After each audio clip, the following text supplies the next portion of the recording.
Glenn, what do you think about people that buy cheap Chinese knockoffs of name brand guitars? Or would you rather stick to name brand guitars?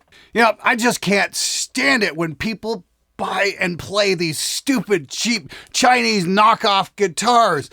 They should be buying American and buying awesome. It's like, why can't people just pay authentic anymore?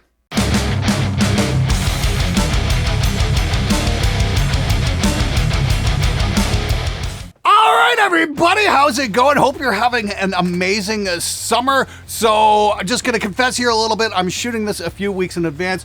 So by the time this episode airs, I should already be in Europe. I'm just looking at my dates here. So just a heads up, I'm going to be in Vienna sometime around the 22nd, 23rd of August. And then I'm going to be in the Netherlands the weekend of the 25th. I might be doing a fan meetup in Amsterdam on the 26th. That's what I've got my fingers crossed for. And then I might be doing another fan meetup in London, England on August the 30th. So if you're in any of those areas and you'd like to hang, maybe grab a drink, grab dinner, something like that, I'd love to meet you guys. So keep your eyes peeled. Watch for my YouTube community posts and for my Instagram posts as well. I've got all that in my About page where you can follow all that kind of stuff. I'll keep you guys updated. I would put tweets out, but I'm not sure what's up with Twitter these days. Is anybody still using it after Elon Musk has been trying to, his damnedest, to crash it into the ground? Fucked if I know. Anyway, just keep your eyes on the socials if you want to do a meetup, because like I said, I'd love to hang. Anyway, let's get right to it.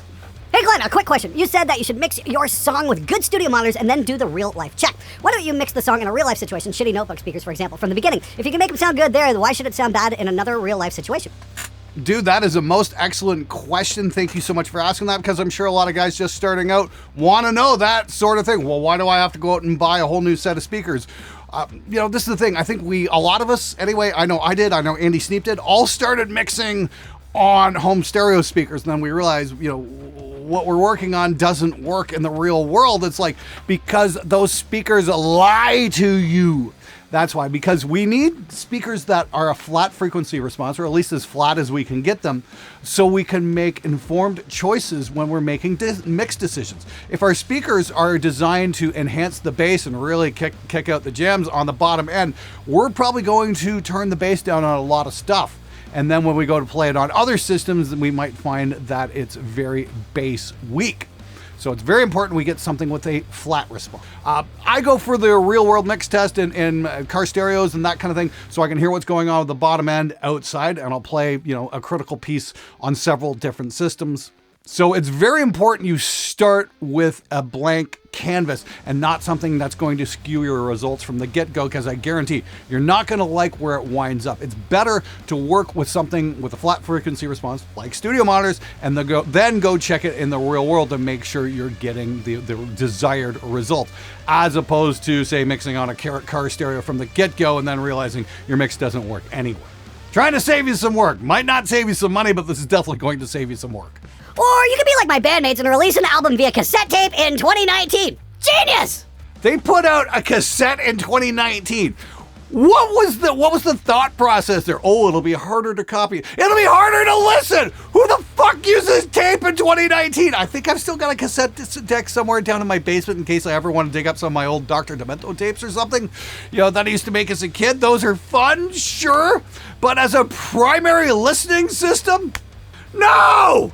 I know the general theme of this show is musicians are dumb, but wow, you guys really go out of your way to prove it sometimes. Fuck!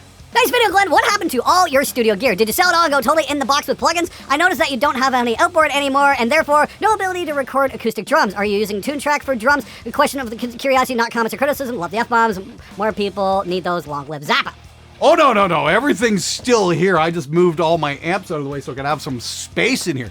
I mean, it was getting a little claustrophobic. This is a converted garage, and I've only got so much space to go around. Believe me, just off camera here, I've got a couple of refrigerator-sized racks just full of gear. Let me see if I can get a shot here. Hold on. So we're going to switch over to the ZVE1 here, and hey, check it out. I have got my racks over here. They're just off camera. Believe me, I'm not getting rid of my acoustic drums anytime soon. Not getting rid of any of that stuff. I mean, yeah, I've got some really killer stuff here, including these new channels here from SSL. I'm totally loving these. These are freaking amazing. Absolutely love working with them. Do a lot of my outboard processing here. Got some really killer stuff here. This GainLab Empress, incredible. Tagler EQP1, absolutely incredible. These are like some tube Pultec style stuff. Got my Tagler Magnetismus. Yeah, I am all about the outboard. I mix with it every day, and that's really helped me get some really cool stuff going on in my mixes.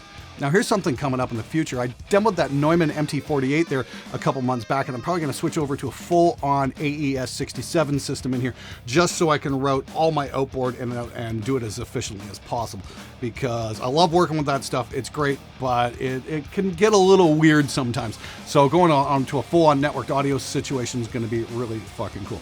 Yeah, and as for the live drums, yeah, man, I mean, yeah, they're still here. I mean, you know, I practice what I preach, that's for sure. I still got live drums, still got way too many guitar cabs, you freaking name it. All right, guys, this episode is brought to you by me and my company, Spectre Digital, where we've got all kinds of cool stuff going on right now. We've got the Singularity virtual bass plugin happening right now. It's still in pre-release. We're almost finished tweaking it out, but we're relying on you guys for some much needed feedback to make it the best bass plugin we can possibly make. Sounds really cool, gets us results like this.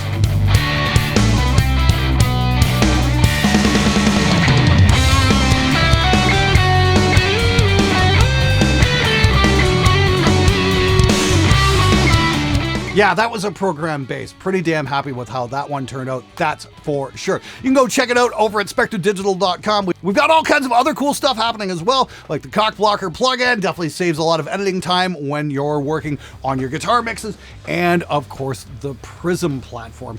For impulse responses, that's going to be just an entire universe of guitar tones to go exploring in. It's going to be really fucking cool. We're just tweaking that one out still a little bit. Hopefully version 1's going to be coming out this month, but if you want to check it out early, you want to get in on it, links in the description below. Anyway, let's get to the butthurt of the week.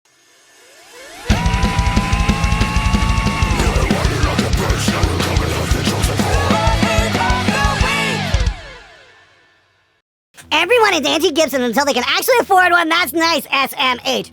I used to tell myself crappy guitars were as good, if not better, than Gibsons. Whatever helps you sleep at night. Dude, the problem is I bought a Gibson and I was pretty fucking underwhelmed, that's for sure. You know what's better than Gibson? This custom baritone from Happus from Berlin.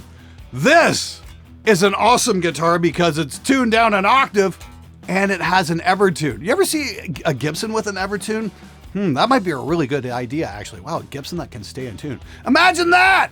Something else that's better than a Gibson, this custom Vicious guitar from Toronto, handmade with pride. This thing is absolutely incredible. So here's the thing. Yes, for a lot of money, you too can buy a Gibson, or you can get a lot of guitar for the same money. All right, guys, it is time for the rapid fire Q&A round. Let's hit it. Is this supposed to be a joke or... No, it's completely serious. Of course Ibanez hates bass players. Duh. Gibson is better due to the fact that it's made by Americans, greatest guitar made in the greatest nation. America, fuck yeah! Product manager here, and that means I do more than a little marketing. Me and my buddies call it Mashubi, meaning the portamento of marketing and bullshit. Tubes, tone woods, strings, etc. are all babushi. You heard it from that dude. Big belligerent heavy metal tough guy complains about small combo amp being too heavy. Hee hee hee. Never claimed to be a tough guy, but I definitely claim to be intelligent. And the idea of lugging around a super heavy combo amp sounds like fucking stupidity to me. Glenn, no more Gen Tepics. Tesseract, time for a new album. Now, I don't have a problem with Tesseract making records. It's all you guys who are trying to be like Tesseract and failing miserably at it. That's the problem I've got. Thank you for getting back on track with the audio stuff and away from the whole Gibson thing. As a longtime subscriber, I appreciate it. Almost didn't come back to your videos. Well, I appreciate you coming back. We've got a lot of cool stuff coming out this month, specifically on audio stuff. We just looked at some SSL stuff compared to plugins. I think you might really dig that. And we've got a lot of really cool stuff coming up. I've been doing some heavy research into what you guys really want. I think you're going to like it. Thanks for sticking around, man. Hey man, just want to say thanks for such a good upload. You checked off so many boxes that I still had question marks in. Everything was short, sweet, and to the point with lots of charisma. Right now I've been writing a Christian prog album with my Keyzone Fractal FM9, and I've been trying to learn more about mixing, so when I'm ready to mix everything, I'll be ahead with some of the mixing knowledge I need. Quick question, there's one song I'm writing where the main chorus has some effects along with some heavy high gain tone. Would you still recommend quad tracking if there's distortion and effects on the rhythm guitar? Hi Jason, thanks so much for writing in. So here's what I'd recommend. You can try both ways. This is a great thing. It's not like we're recording the tape anymore where it's really expensive. I'd say track your 4 rhythms with effects and then try it without and then apply those effects after the fact.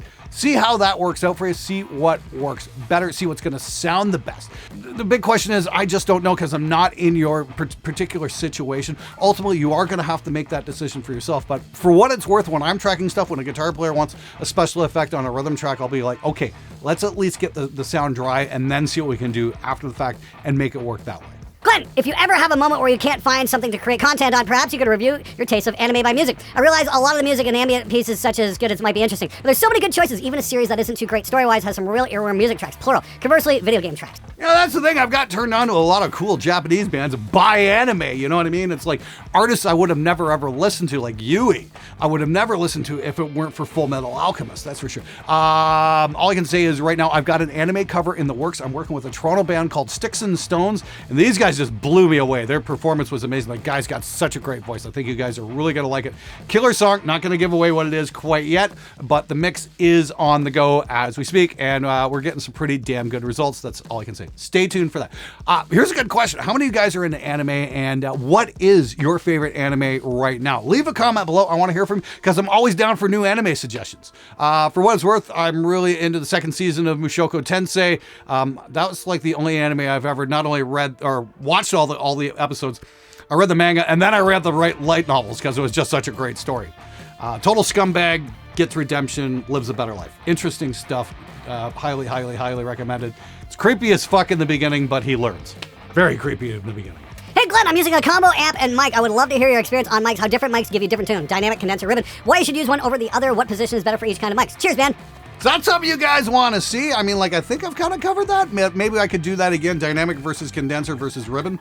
You know, I always like making recording tutorials. If that's something you want to see, let me know. I want to hear from you guys. You guys are what makes this show happen. You guys let me know what you want to see. If I get enough requests, I'll make it happen. That's how that works. But thanks for writing in. When the hell did you get all these subs? It wasn't an overnight thing. It was years of being relentless in creating content. And for all you guys who just coming in, who've subbed to the show, this is my weekly show where I try to answer your comments and questions and try and help as many people as I possibly can. And what are we, 421 episodes into this? I do this every week, and this is one of the high points of my week. I love hearing from you guys. I love responding. So for that, I say thank you so very much. Thank you for allowing me to go from, you know, having a life of misery on an assembly line to getting to make cool YouTube videos for a living. I'm absolutely grateful to each and every single one of you guys for that. And you know, I gotta say, this has been transformational for me in a lot of ways because, you know, I used to drag my ass out of bed, go to work and do a job I fucking hated. Now I'm up like 6:37 every morning without an alarm clock. Get up, I go walk like a half mile and hit the shower, and then I'm in here making content.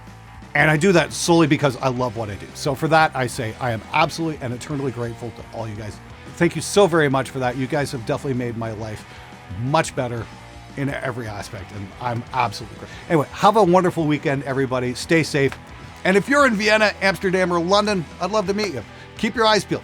Hope to hear from you.